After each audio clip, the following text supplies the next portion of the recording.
इस शीट का, जो हमने एक आपको एमसीक्यू वाली शीट डिस्कस कर रहे हैं, तो ये 6 क्वेश्चन कर रहे हैं, बड़ा इंपॉर्टेंट है। In the given figure BOC is diameter, ध्यान रखना डायमीटर कौन दिया हुआ है, बीओसी, यानी कि ये सेंटर से पास कर रहा है। If AB and CD are two chords such that AB parallel to CD, तो AB और CD पैरेलल भी गिवन है, ये भी हमें ध्यान रखना है। AB 10 है और निकालना क्या बेटा, CD। तो यहाँ पे हम एक कंस्ट्रक्शन करते हैं छोटी सी, join AC and join BD, कर दी हमने कंस्ट्रक्शन। फिर हमें पता है यार BC डायमीटर है, BC क्या है, डायमीटर। तो ये वाला एंगल BAC 90 डिग्री होगा। रीजन बताना एंगल BAC के 90 डिग्री होने का, angle in a semi circle, क्या बोला, angle in A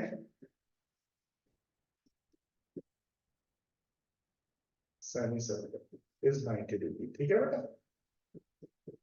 same logic से एंगल BDCD क्या हो जाएगा, सेम लॉजिक से 90 डिग्री। रीजन वही है, क्या, angle in a semi circle.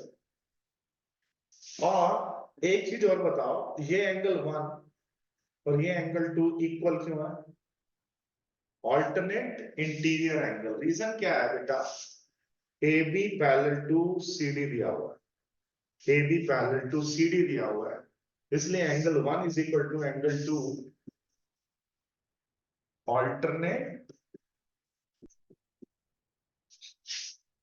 Interior angles, ठीक है बेटा।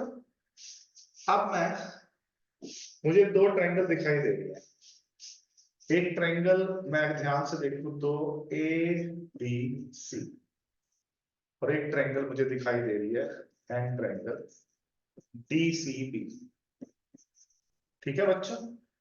Angle 3 is equal to angle 4 90 degree each, दोनों ट्रायंगल में 3 और 4 90 डिग्री ईच, अभी अभी प्रूव किया ना, 90 डिग्री ईच, ठीक है बच्चों।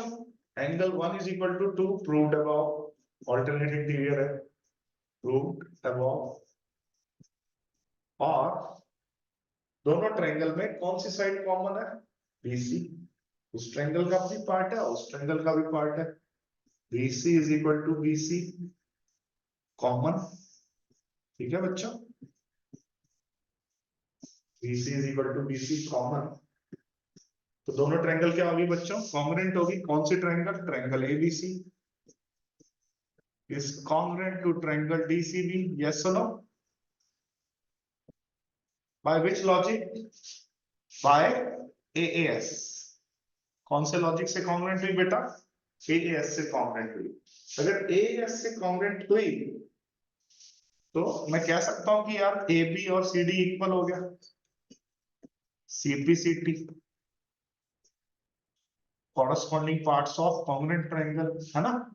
AB कितना दिया हुआ है, 10, तो CD भी कितना आ गया बच्चों, 10 आ गया। CD भी कितना आ गया, 10 आ गया। अब बताओ किसी को कोई भी इश्यू हो तो बताओ भाई, समझ आ गया अच्छे से।